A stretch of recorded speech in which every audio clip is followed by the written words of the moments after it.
People that are not proactive naturally by character, and those are the ones that will stagnate. Not let men take away everything that we can also do, but we are not proving that we can do these things.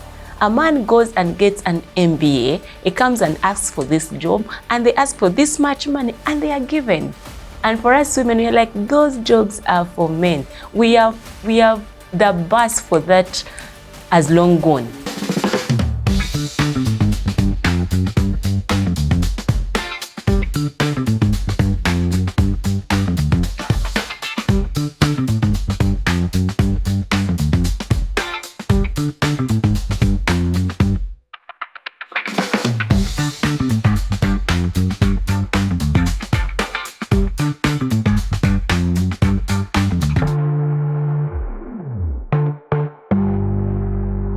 We are back on Corporate Reality Check.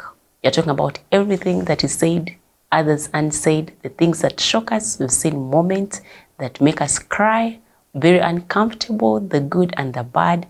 But this podcast talks about each one of them. Today we are talking about stagnation in your career. We've seen people who have stayed on the same job, same role for 10 years, 15 years, nothing is happening. No increment, no career growth, not vertical, not horizontal. And today we have with us Dr. Mariam Tauba, who is a doctor, a learned doctor, not a medical doctor, a learned doctor. She has a PhD in human resource, and she also has a consultancy that she will introduce, HR consultancy. I would want you, Dr. Tauba, to introduce yourself in a way that you would want people to know you. Reference you after here. Okay. So my name is Mariam Tauba, and of course PhD. I'm a senior lecturer at Career University Business School, Faculty of Management, and I also do consultancy in one of the firms I co-started called Affordable HR. Basically, HR practice and also research. Thank you. Yeah, that is very brief. That's how doctors are supposed to be brief. You Yes, summarize what you're doing. and precise. Concise and precise. That's what you do in your thesis. Today we are talking about stagnancy. I have talked about, we've seen, and this is not me, it's not you, but people out there. There are people who have been stuck on their jobs for very many years. I've personally seen people who have been doing the same thing for 10 years. Steady promotion, that you've been promoted, there is the increment that they receive is 3%, 5%, and that's because the company has decided there is an increment that is happening. However, I want to think, what is causing that stagnance? Is it a value you're not adding? Is it a comfort that you're very comfortable? Is it that you do not know that you can actually grow in your career? What is this that is causing stagnancy? And to finish the question, most of these people are also uncomfortable. They say, I've been stagnant. I've been on this role for this very many years. I'm not growing. I think they're bewitching me. My village mates are against me. What is causing this from your professional lens? Okay, thank you so much for that. So career stagnation, what in research is coined as career plateauing, is when someone moves early in their career and they get to a point and there's a stagnation for quite a bit of time. So to answer your question of why are we seeing career plateauing becoming very rampant, I'll give you two sides of the coin. One, from the employee generated factors, okay? And then from the side of involuntary factors, okay? I cannot do anything about it. So when you look at the involuntary factors, they are organizationally geared, so you really cannot do so much. When you look at the structures that we have in place, most of them are actually flat organizations, okay? Most of the jobs are actually lying mid-career level. Someone gets to a level of, they have cross the operational path, and then they get into mid-career where they're starting to be unit managers, department managers, leaders, and etc. And then there is not so much because the organization is flat. The ceiling is right there. Exactly. They are just 2-3 rows up, but then they're about occupied. They're already occupied, the 2-3 that are up. And then the majority are just there about, sometimes even up to 100. They're just suffocated within that line, and there's no movement. So that is not... And they start fighting themselves. Exactly. So that is not really voluntary. Yes. Okay? It is the reality, and majority of the organizations are just like that. The pyramid just gets somewhere, and you can't go anywhere. Okay? You all just going to have to be there. Yeah. That's the majority. And then also the other thing that is not voluntary is the nature of the jobs. Yeah. Okay? Majority of, for example, the organizations that I consult with, you find that majority of them have jobs that they never redesign. Okay? A job is, you invent the job, or maybe factors. You know, we know how jobs are formed, right? You get a role, a new role, you create it, put someone, 10 years down the road, the job is still the same. Whose role is to redesign the jobs? Oh, of course, HR, organizations, managers are supposed to revolutionize Because roles. I want to think even the way of doing things keep on evolving every now and then. Exactly. Yes.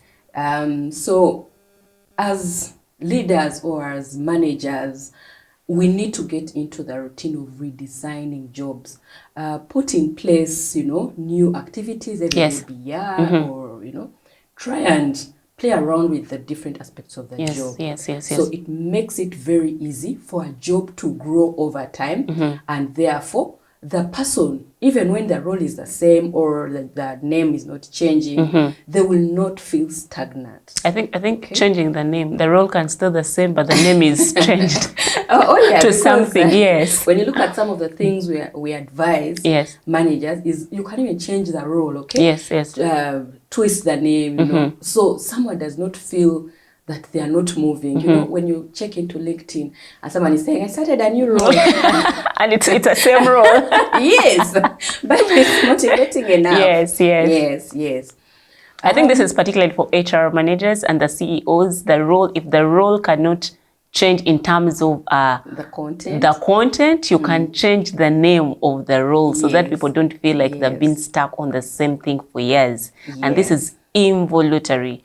Like, I mean, it may not also be just with the CEO to make the changes alone, to make the changes. Maybe the founders, maybe what the organization is doing cannot allow it to expand further than what it is. But changing the name does not cost the organization any money, does it? Exactly.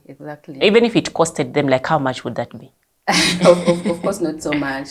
But for you as an employee, you can't, of course, take an initiative on your own to change these roles. Okay, that's why I'm saying it's not it's involuntary. Yes. So it's the organization that actually has to be proactive and ensure that the roles actually evolve.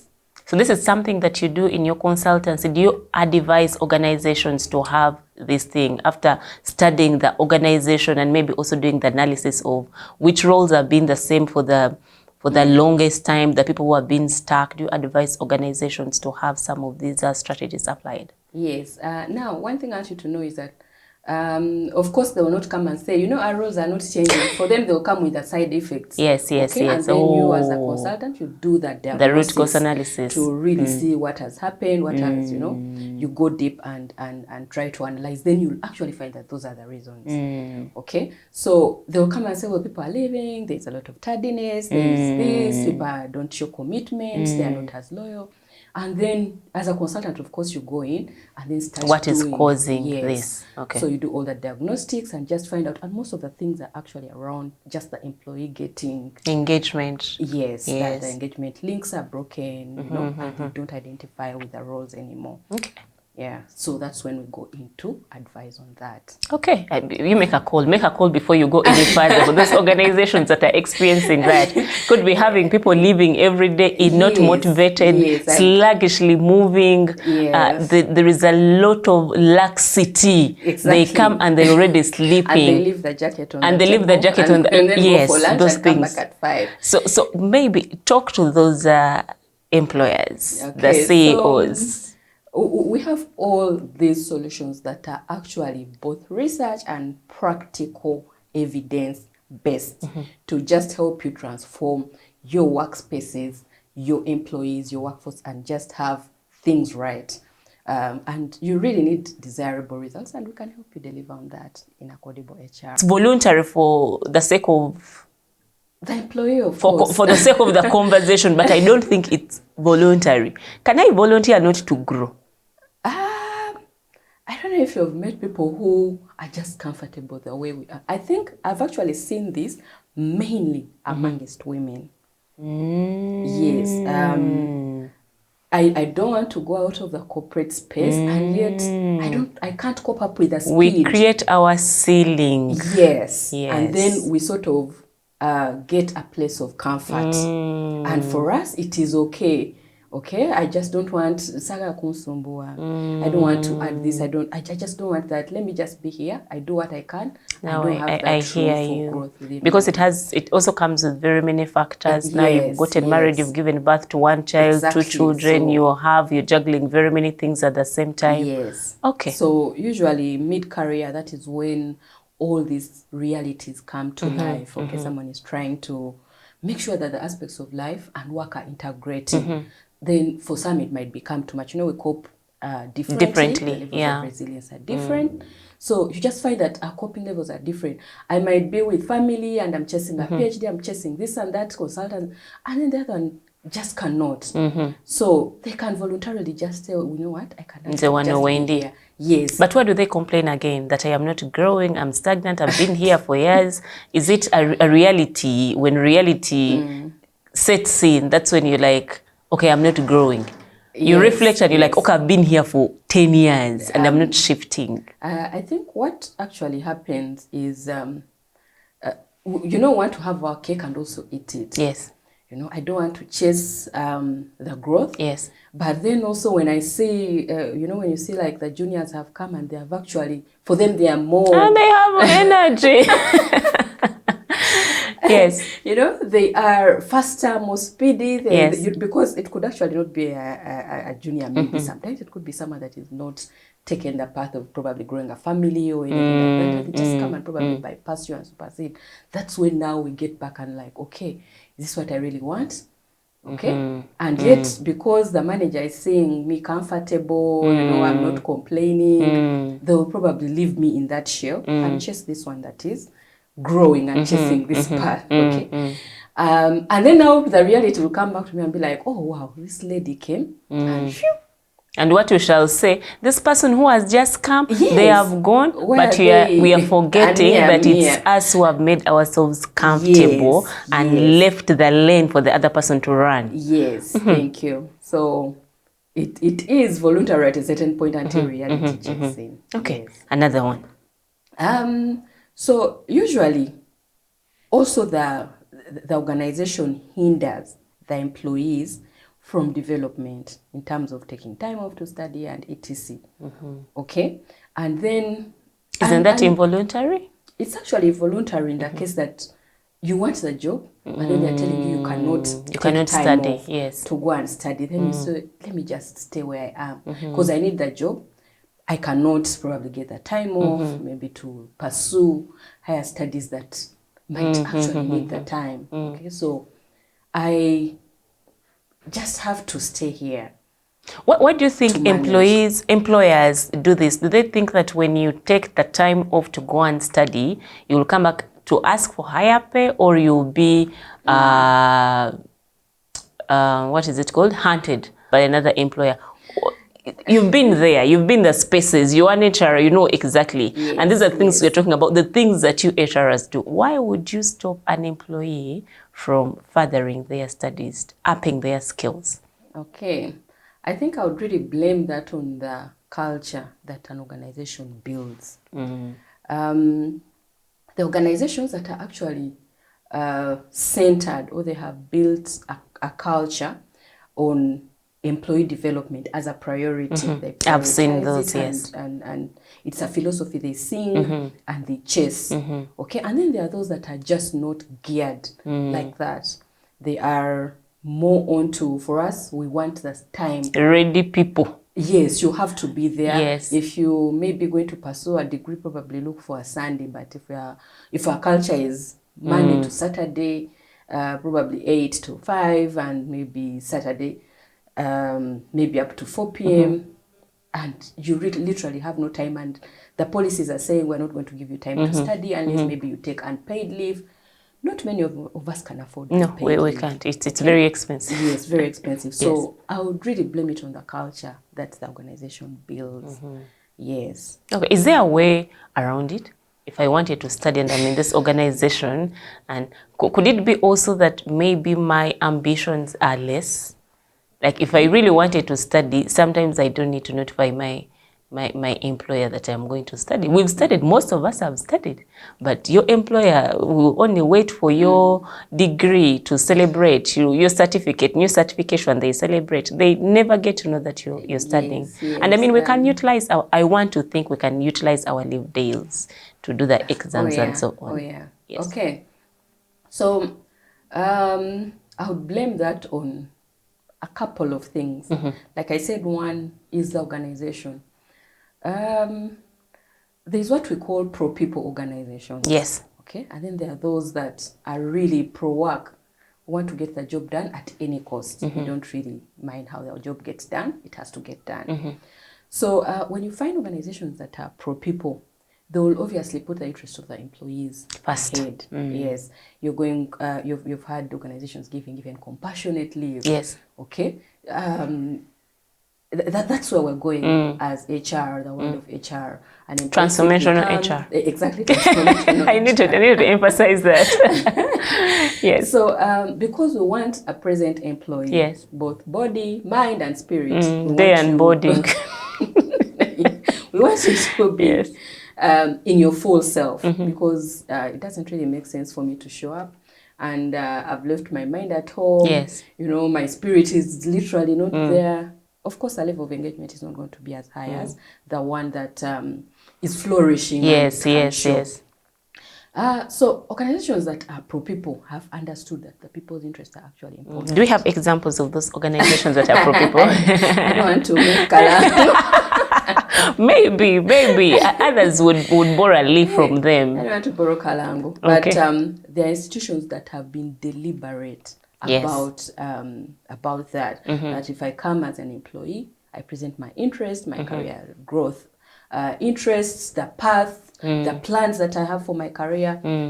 There is room for talking with my manager or with whoever is concerned, maybe the HR that is in charge of development, staff development, and we have a conversation about this. What do I intend to do? Where do I intend to go? And how do I get there? So the organization will be interested in listening to how do we help Sheila to get to where she wants to go. Okay, and they will support you. So if you bring in any request, maybe for advancement or that kind of thing, it will be easy for them to hold your hand and move. In the other side, which means you've also studied the organization and you know the culture is yes indeed pro-people. Otherwise, you may have these discussions with the organization that you're not sure about, and your ambitions will kill your current availability. Thank you. Okay. So even the policies, by the usually explicitly state those things, but it's not all of us read policies. You know, yes, we do. Because you want a job, they give you the contract, and then have you understood the terms of the? Yes. That's why we talked about why you must read your employment contract. Yes. And then you go and just get stuck in the maze. Then you think about the cost of moving, you know, the implication of moving and of staying there. Sometimes you just say, okay, let me stay for 2 years, then I can plan my next move.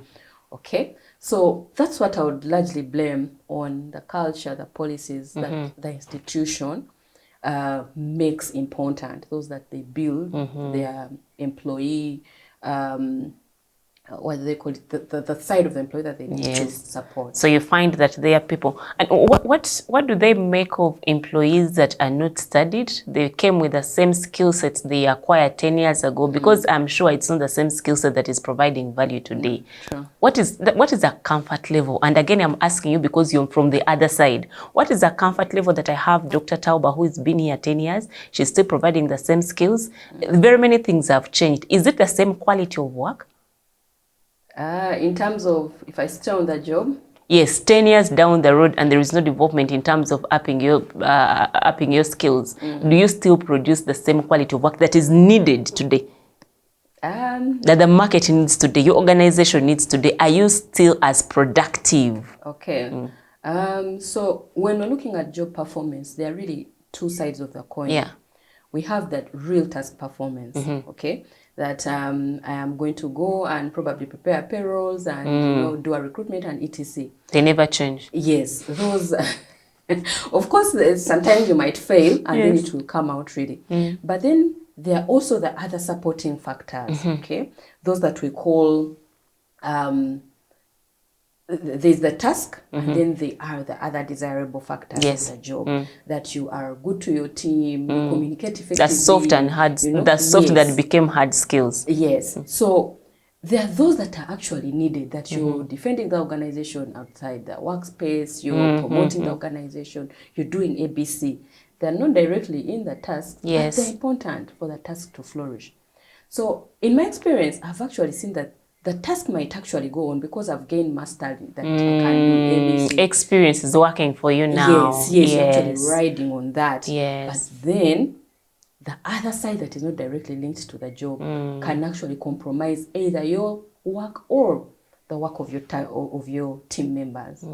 Yes. Okay. So you just need to balance. To balance that too. Yes. Interesting. Now I want to get into the point of the people who are comfortable.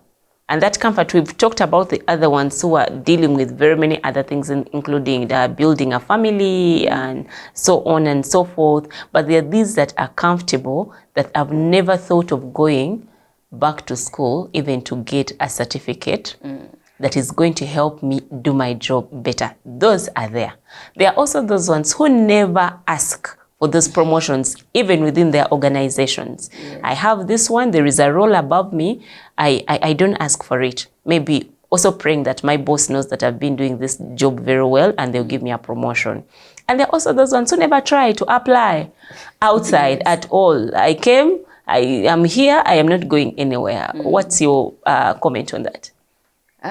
If really it is individual, because there are people that are not proactive naturally by character. And those are the ones that will stagnate and they really don't care, you know, or they really don't mind. Like you said, there's an opening up. Yes. But I don't even take the initiative to show. But I'll complain when someone is brought from out. When someone else takes it, yes. Thank you. But I'm not one taking the initiative. I'm not even put the effort to prove that I can move to that role. And then when someone takes it, I complain. So I think that is largely an issue of character. Many times the organization can correct it. If this person is really talented, we can actually correct it and make sure that they are moving the way we want them. Yes. But if this person is actually like that, and then there is literally no substance in terms of talent, I don't think it would be worth an effort. It won't be worth an effort to push them, yes. Yes, because at the end of the day, you want someone to grow into a role of leadership where they are going to be proactive and they are pushing for the organization to flourish and meet the mandates. Yeah. Okay, so the part of scaling up? Yeah. So if this person is really not interested in scaling up, they're not interested, you know, there are some even you'll recommend the training yourself, that you need to reskill, probably sharpen here and there, and they say no, you're requesting for too much from me. Okay, I'm already doing an 80 to 5. There is no time. I've come to realize that and this is not to thrust on at anyone, the people who are stagnant are very bitter people. Yes. Why I'm saying bitter, they are bitter with their organizations, they are bitter with their HRs, They are bitter with their colleagues. And this bitterness, I think maybe they also don't know that they are bitter. Yes, because you've seen Tauba came 2 years, Tauba's, you've created a ceiling and you're not breaking the ceiling, so you're all compacted out down here and you want to fight each and everyone. I want you to help me speak to the people who are stagnant, voluntarily or not. Okay. Yes, I am very sure that most of them, especially women, I am very passionate about women, because where we are right now, we cannot let men take away everything that we can also do. But we are not proving that we can do these things. A man goes and gets an MBA, he comes and asks for this job, and they ask for this much money, and they are given. And for us women, we are like, those jobs are for men. We have the bus for that as long gone. Yes, we have to be in the same rooms with these men, same boardrooms, and we are supposed to give value. True. But we are comfortable being stagnant. I'm saying that with a lot of pain, because I have seen women stuck. When we are talking about stagnation, women are more stuck than men. Please help me speak to those women. True. I'll speak to everyone. Because if I speak to the women, then you speak to the men, because the men have an advantage, and even the fact that they are built differently, yes, they have an advantage. And also the fact that most organizations are led by men. Men listen to men in a different way. Yes, the thing for us women are emotional, we are illusional, we are dramatic, we are going to give birth, so we have a disadvantage compared to men. But yet, I think the ground should be leveled for all of us to thrive. Yes, and that's very first talk important. to the women. To the ladies. Yes.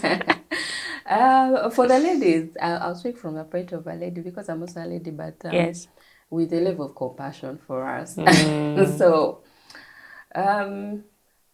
if you really want a certain career path and you want to flourish in it as a lady, you will have to set a plan for it. Of course, it's actually okay to take career breaks, because it helps you to refresh, reflect, and you might actually bounce back bigger. And you have a right support system. Yes. So instead of being in a place that is eating up your mental state, and you're not flourishing, and usually the ladies you're talking about that sometimes they're even bitter, they're probably trying to flourish in many aspects and just failing at all, because there are things that are not right. Usually when you do a diagnostic test, you'll find that there are things that are actually lacking, that we don't interrogate, either as employers that are supposed to create a support system, or back home there is no support system. Basically, there are different stakeholders that need to play certain roles for this lady to and they're flourish. not playing them right. Yes. So if you're a lady out there and this is the career that you want to chase it, you want to flourish, and as good as the gentlemen are flourishing, you just have to set your plans right. Set your plan right, be deliberate about them, and you will achieve. Okay? One step at a time. Yes. Make sure that what we're not seeing in the background, the family, is in check. Try and get support. We also want to show that we are superhuman. Yes. We can do it all at home. We are here struggling. So we really can't flourish. That's why I gave up. I'm like, I'm a softie. Yeah. Sometimes it's just necessary to make sure that I can actually take a break, deal with the home, make sure it's okay, it's flourishing, the support I've built, the systems are working at home, because even at home, we have to build systems home and away. Yes, and then come and chase this career when you are in it. You cannot pour from an empty cup. That is true. So feel it and then come and chase. But the other thing, I know you didn't tell me to talk to the organizations, but you need to talk to the organizations. I wanted you to first talk to the ladies. Now that you have, talk to the organizations. Yes. So the ladies, if you do all that by the background, and your life is aligned, you can see a lady that is actually flourishing from inside out. Because they also glow. Yes. Like me. Yes, they glow like you and me. Yes, true. Yes. So if all in the background is right, I believe that whatever you're chasing, be it business, be it self-employment or career, is going to flourish.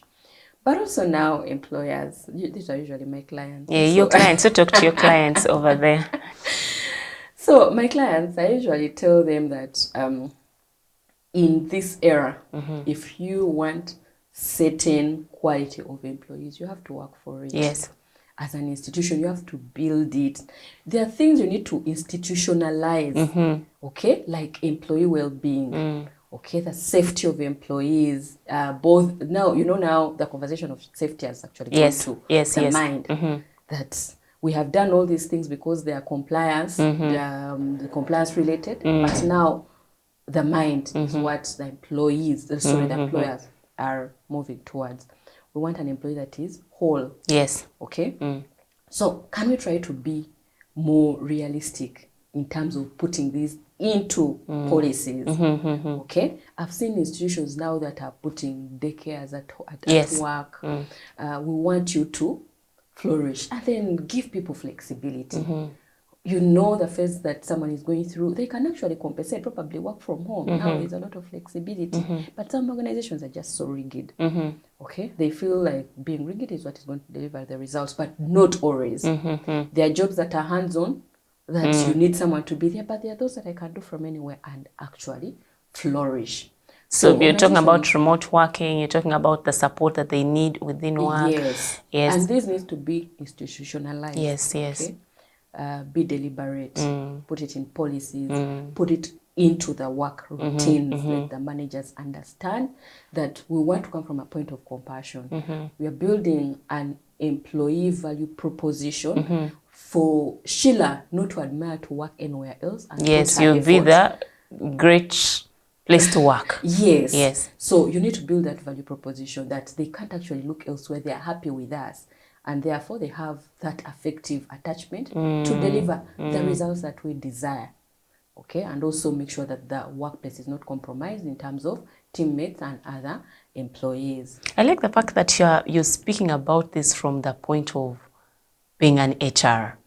Because I don't know how many, of course, I've also seen organizations out there that we admire from here. We know, this is how they take care of their employees. And we've also seen those that HR is more transactional and it's lean towards the business. What is where do we stand? What does our P&L look like? And you're mostly looking at cost. How do we manage cost than transformation? I like that you've talked about it, and I don't know whether you have your HR colleagues that you sit together with and you have these conversations, because at the end of the day, it's the employees that are going to deliver whatever the organization is desiring for. If you leave us to be scattered and be looking for opportunities elsewhere, I think now from the point of stagnancy, you try to see where can I fit in. Now that we know there are very many factors that cause this, I don't just wake up and I want to be comfortable. There are very many things that are pushing me towards even that comfort. It's in fact uncomfortable comfort. True. That we get to. Okay, interesting. Give me your last thoughts. Okay.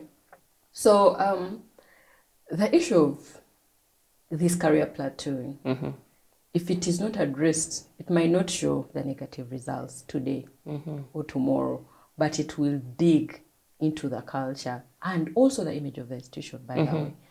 Like you said, the institutions that you look at, and you'll probably see the ad and just pass because it's not desirable to work there. Okay? That's the image they have built outside. So as institutions, if we are more deliberate about this, build support systems for our employees, find ways of redesigning jobs, make the workplace an environment where employees can actually come and flourish on the job, but also in their career. In their personal lives also. Yes. So it will help you tap those traits or that energy that you want the employee to ooze. Okay? This is not the concept of the donkey where you beat every time it's fading to get tired. You flog it, but it's dead. Yes, so we need to come out of that and embrace that new trend. So right now the employees are more exposed and easily connect to anywhere. And we don't want to be that organization that is doing recruitments every month, okay, because it's costly in terms of time, in terms of the money, the monetary value, and also etc. training when they're on job, because it takes about 3 to 6 months for someone to get organizational fit and actually perform. Yes, Okay, interesting. Now that you've talked to the HRs, the organizational owners, those are the CEOs, the founders, the HR, they know exactly what to do, institutionalize some of these things so that you make them part of the culture of the organization. You have to be pro-people, care about your people beyond the delivery they make every single day. Try to understand what is their life like outside of work. Do they have many babies? Doctor friend of mine has very many babies. Now, if she's going to work, she will need a daycare to take care of her children as she performs in the boardroom. Yes. And very many other things. And now to my colleagues, I'll speak to the women first. Doctor friend of mine said I should call them ladies. Ladies first. There is nothing that is stopping us. Let us stop creating that ceiling for ourselves. Let us scale up where we need to. Let us ask for those opportunities that you see. Why would you wait for someone to come from out to do something that you can actually do? It's not there anymore that my boss sees what I am doing. They do not see, because they are also busy doing their own and want their boss to see. So you can ask, you present your value proposition. This is what I have, this is what I can do. And I mean, the rest will be history. We shouldn't be here talking about the same things as stagnation, unless, of course, for you, you're very comfortable, you just want an address. But I want to believe that everyone deserves to grow. Yes. Thank you so much, Dr. Maria Tauba, for blessing us with your time. This podcast, I would request that you also share it with your HRs. I'll share with you a link so that they get to learn from it. Okay. And for you, I humbly request you to subscribe and leave a comment. Tell us, who else would you want to see sit on this chair that Dr. Tauba is seated on next time? Subscribe, share with your friends, ask them to subscribe, because it goes a long way in building this podcast.